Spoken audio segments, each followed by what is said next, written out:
From the heart of the horse racing capital of the world, I set out to learn what inspires the people of this great state. 1 minute to post time, approaching the gate. Eating great food, learning from one another, and growing as a community.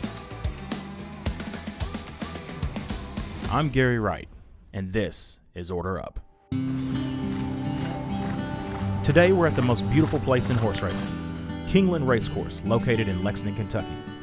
And we're here to meet up with Todd Schrupp, host of TVG, to learn how he fell in love with the sport and get some betting advice while we're at it.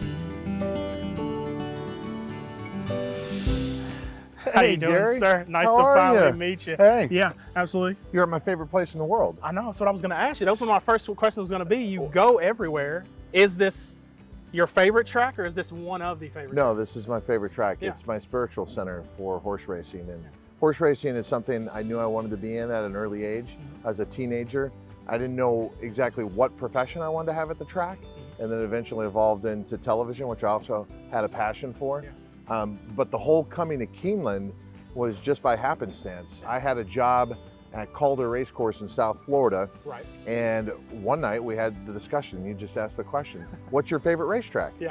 And I just really started the industry, and I'd only had a few racetracks I've been to. So my boss asked me, he goes, have you ever been to Keeneland Racecourse? I said, no. He started to explain it to me, and he goes, you need to go there. Yeah. And I wasn't making much money at the time, so I said, I'll buy the plane ticket. Yeah. And then there was a media writer for the Miami Herald, Clark Spencer. He grew up around here. Okay. And he contacted his parents, and they still had his room open. And I went and stayed with his parents in the Chevy Chase district. Yeah. I came out to Keeneland, paid at the time, I think it was like $5 to get in. Yeah. And it changed me. I realized what a racetrack should be like. It was the last year where they didn't have a track announcer. And I knew that coming in. I had heard they never had a track announcer. I thought, how am I gonna like this? And I loved it. Yeah. And now they do have a track announcer. I think Kurt Becker is amazing. Yeah. But I got to experience some of the things that are no longer at Keeneland, and that's what I love about it. Keeneland always moves forward, and yet it still has a connection to the past. But that first visit kept me coming back. So my tradition was, even though I was working in South Florida, we were about 7.5 months out of the year. Before we would open, I would come to the spring meet every year. I couldn't make the fall meet, but I come up to the spring meet every year. And Keeneland, since that moment, has been my favorite racetrack. And so that's going on almost 30 years now. So Kentucky's a second home for you. Oh, it is. Yeah. And that also kind of happened by happenstance. Yeah. I got the job at TVG, and we celebrated our 20th anniversary this year. Yeah. But our first major partner was Keeneland Racecourse. They backed us immediately, even though it looked like month to month we might not make it. Right. Keeneland was steadfast in their support. So the first big remote we did was here at a spring meet. And I'll never forget, we had an open air set. Yeah. Unlike the set that we have now that has all the creature comforts you would need no matter what weather rolls in Right, Kentucky. Absolutely. And so it's open air, and it just turns bitterly cold. And we have to move inside underneath the grandstand, but there's no set to go to. Yeah. So I'll never forget Nick Nicholson, the president and CEO of Keeneland Racecourse, moving cocktail tables into position to just make this set, this temporary set for us to sit at and do our broadcast. And I thought, what president and CEO of any company would do that? But it shows you the passion of the people that work at Keeneland. But to me, he was an extension of the people within the Commonwealth. And to me, that's what makes the bluegrass so great, are the people. There's all kinds of great places to go see and things to do.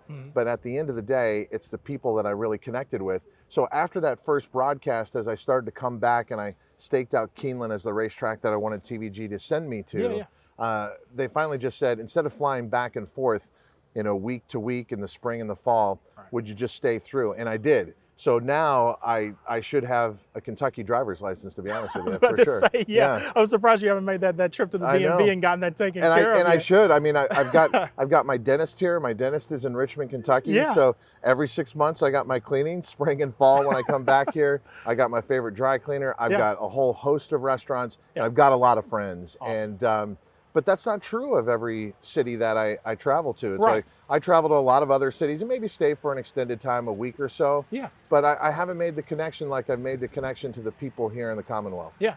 Well, we found out earlier that one of the things, it's a beautiful day, And Keeneland definitely likes to keep that look up. So Yep. we had to move over from cutting the grass and getting it ready for the multitude of fans that will be pouring in here and everything. look, what I love about Keeneland, you think of any sporting stadium or Right. entertainment venue, they're kind of in the urban sprawl and they Yeah. kind of stick out, and they may be great in their architecture, but when you look at Keeneland, it's as if it just came up right out of the earth. Yeah. Like it doesn't disturb the natural surroundings. It's part of the natural surroundings. Absolutely. And so, yeah, they have to do a lot with the maintenance of it. Yeah, absolutely. But even you look out, and there's a lot of things by design. And on the far side over there, I've always been fascinated. There's a black barn that's intentionally put there Right. to represent the tobacco industry and what that meant for a time to the See, I didn't Commonwealth. realize that. Everything you look out here, they have put into place to remind you of what the Commonwealth is about. Right. Keeneland does everything the right way. Yeah. Even from the mowers that are out there, the grass is cut a certain way. You know, some people have called it the Augusta National of horse racing. I think that's a fair comparison. I think that's a good way to put it, and I don't think I could have said it any better. Absolutely. But yeah, I don't know about you, but I'm getting a little hungry. You want to go grab some breakfast? You never As you have can to tell. ask twice to go get something to eat. Especially here at Keeneland. I mean, No, look, yeah. there's so many great restaurants Yep. throughout this area, but everybody finds their way to the Track Kitchen at Keeneland. Some of the best food anywhere. It's the best. Yeah. Yeah, let's go check it out. All right, Yeah. sounds Yeah, good. absolutely. And I saw them putting hot sauce on their eggs, and Yeah. I was like, hot sauce on eggs? Yeah. What? And now I Now gotta you have can't hot live without sauce it? wherever Yeah. I go.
So sometimes I forget that I grew up I was born in Minnesota, but we Yeah. moved around a lot as a kid because Yeah. my dad was in the Marine Corps, and then when he got back out in civilian life, we went back to Minnesota. Right.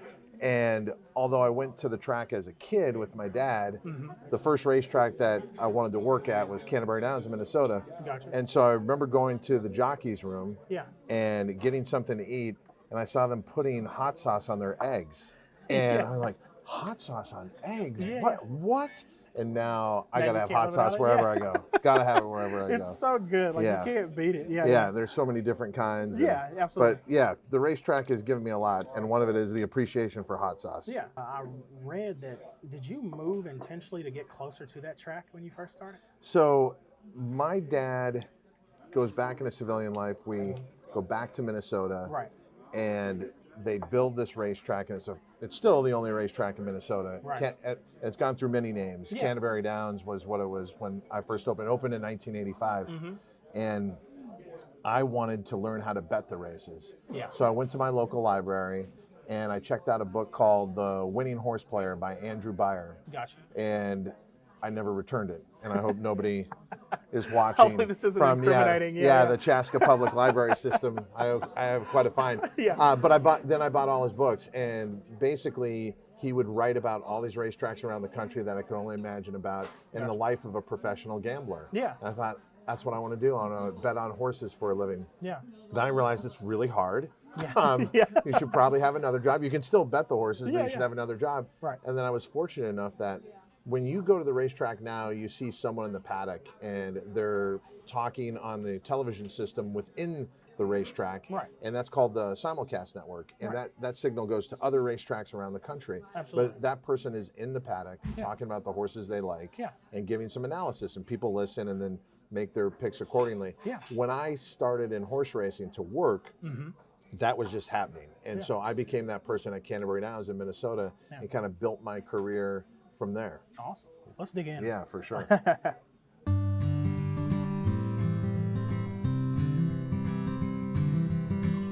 And speaking of meeting people, as far as back on horse racing in particular, are there people that you've met, and this doesn't even have to be like famous people you've met that have either like affected your lives positively, or people that you remember that you can't get out of your head, or people that are just good people that horse racing has kind of put you in contact with? Horse race, it's been said in horse racing that a good horse can take you anywhere. And what I love to see somebody with kind of a humble background who gets a good horse and then goes all over the world because that horse takes them there to big races. Yeah. In my particular circumstances, I couldn't have met many of the people I've met without being connected to horse racing. I'm just from a middle-class neighborhood in Minnesota, and I've got to go to some of the nicest places in the world. I got to go to Royal Ascot, see the Queen like 30 feet away from me. Got to go to Japan and go to Tokyo and see what is one of the most beautiful cultures in the world and some of the most exciting racing I've ever seen. Yeah. The racetrack brings us all together, but no matter what your socioeconomic background is, we all have the passion for one thing, and that is horse racing. So through horse racing, I got to meet people like George Clooney. I got to meet people like Gary Barber. Pretty good. And exactly. Sometimes I have to step back and go, wow, this is very impressive. Yeah. And so I have a huge debt to horse racing for sure. Yeah. Yeah. That's awesome. Like I said, my dad was in construction and stuff, and he always helped me build things, and I wouldn't want to do it because I'd want to just play. Right. Understandable. So he would always have me fixing stuff, building stuff. If he was trying to build our back porch, and then he would always tell me, he would step back and look at it and be able to see. He's like, you could have paid somebody to do that. You could hire somebody to help you, or you can do it yourself and bust your butt on it, and then you can step back and look and be like, look at what I've done, and be proud of it. Yep. So, as far as with TVG, how does that make you feel about being with it since the beginning? And I mean, it's been built. I didn't think I'd get emotional during this interview, but Yeah. it's been a long road. Yeah.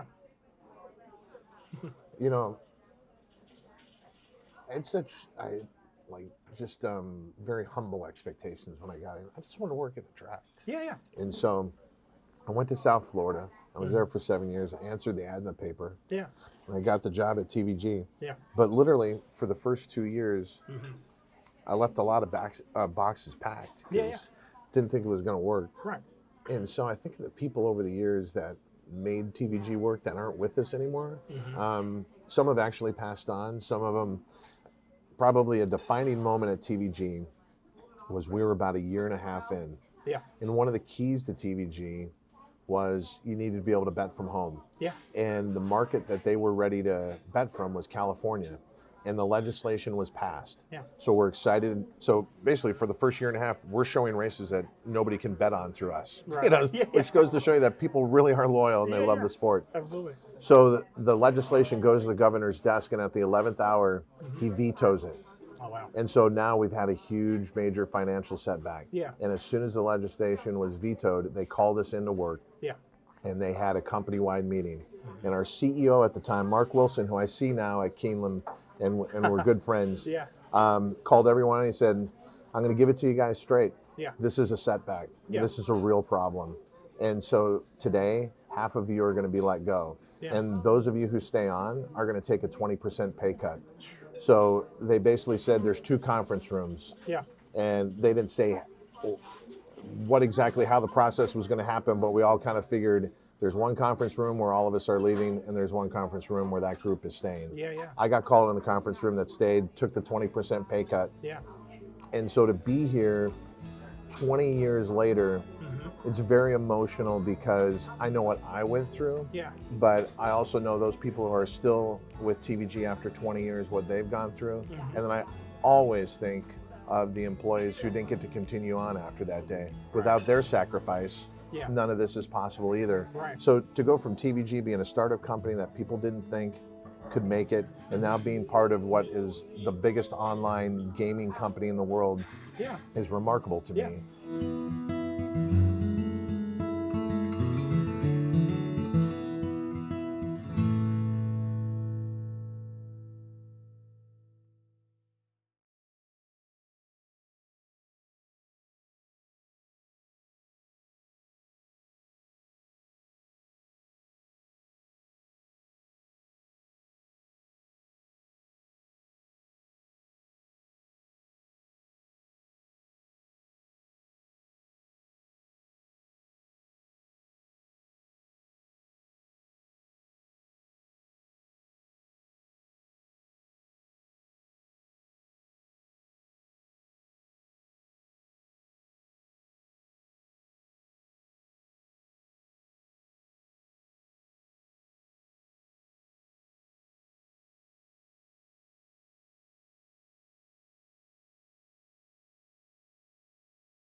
So we were talking about it.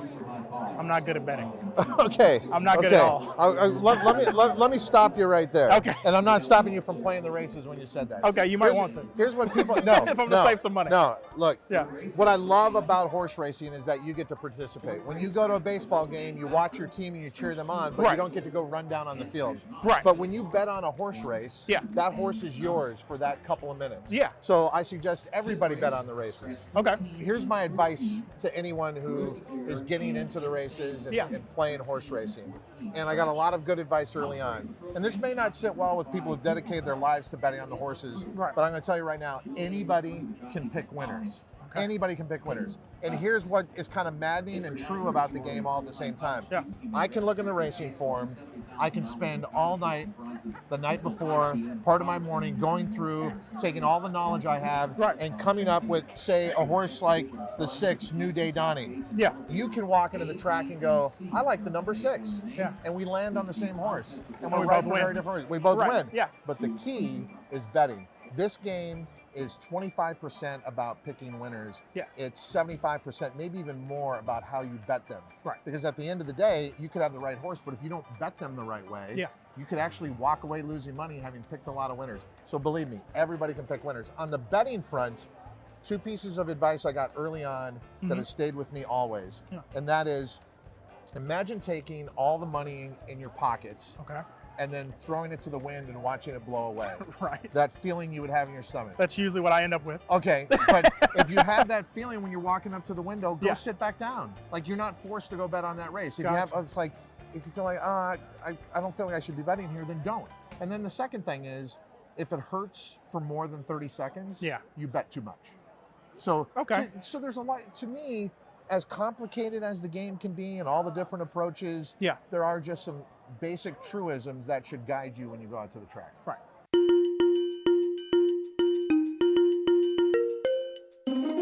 So we're looking at race 2 here. Yeah, and the thing to remember when you're handicapping, and sometimes we use terms that the general public doesn't understand. So even people go, what's handicapping? Yeah. Handicapping essentially is looking at the horses, looking at their strengths and weaknesses, Right. handicapping them and understanding who's got the best chance to win, at least in theory coming in. Right. What we're holding right here is the daily racing form. It costs more than the program. A lot of people come to the track, they just buy the program. The program has basic information there. The racing form has all the information there that you want to know about each horse. Gotcha. So I will go through, I'll look at these horses and determine through my experience who I think has the best chance of winning. Then the other big part is to look out in front of you. We got Yeah. the post parade going on right in front of us right now. Absolutely. I'll be the first to admit this is not my strength, but fortunately I have coworkers who are great at looking at a horse and going, that one is well defined. So the this eye one is test. acting up. Yep. The eye test, The eye absolutely. test is huge. Yep. And in this race, there's a lot of horses who haven't raced for the first time, like the 4 right there. Yep. The path not taken. This will be the first start of her career. So you want to see some definition, especially in the Gaskin area, which is in the back end. Yeah. If you were to think of a horse, they're not machines. I've never looked at them that way. But if you were Right. to think of them as a race car, the engine room is in the back. Gotcha. So when you see a horse with a nice back end Yeah. and well-defined Gaskins, they're a horse who's ready, especially amongst the first-time starters. Right. There's also something in this race. They're going to be going 1 1/16 on the turf. So horses race on dirt and they race on grass. Yeah. Here they're going to race on grass.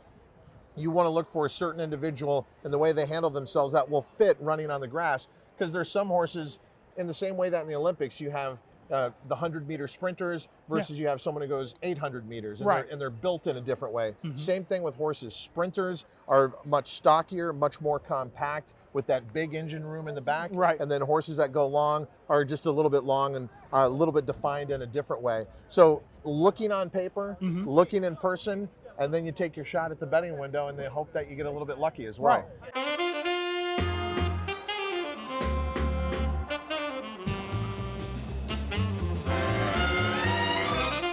6 has got the lead. Here comes the 4. There he goes.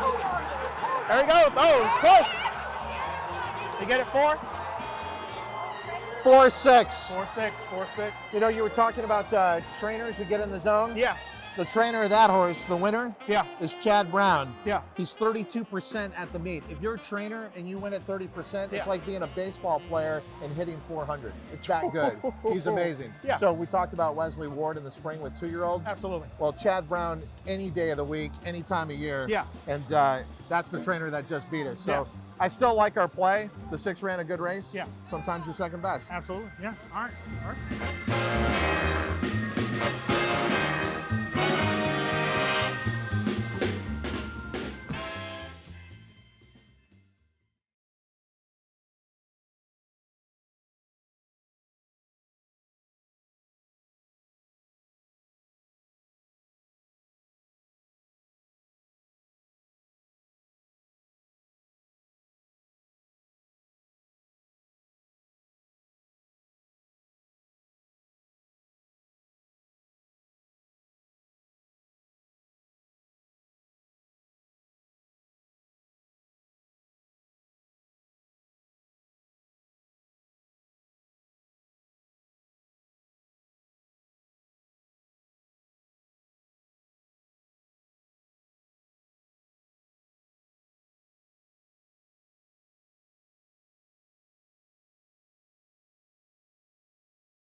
It was close.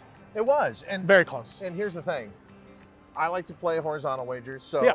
I actually played a pick 5, and in that race, I used the 4 as well. You don't have to just pick one horse. Right. So I had a few horses. That wasn't my best result having the 4 winning. The 6 would have been a lot preferable. Right. But again, it goes back to anybody can pick a winner. It's how you play them, what pool you're betting into. Right, absolutely. This is probably one of the best ways I could think of ending our We have whole to? day. I mean, it's, Well, you know what? It went by Actually, quick, I feel like. I want to go to the races. So yeah, we absolutely. probably should end the show. Plus, 'cause I think yeah. you have to get to work. Oh yeah, you wouldn't know about me not shaving. Yeah, absolutely, for sure.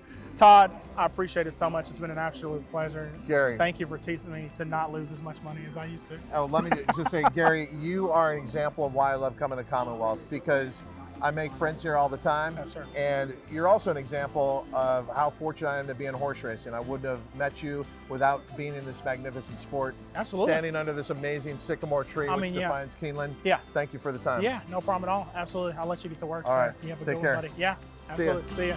Yeah.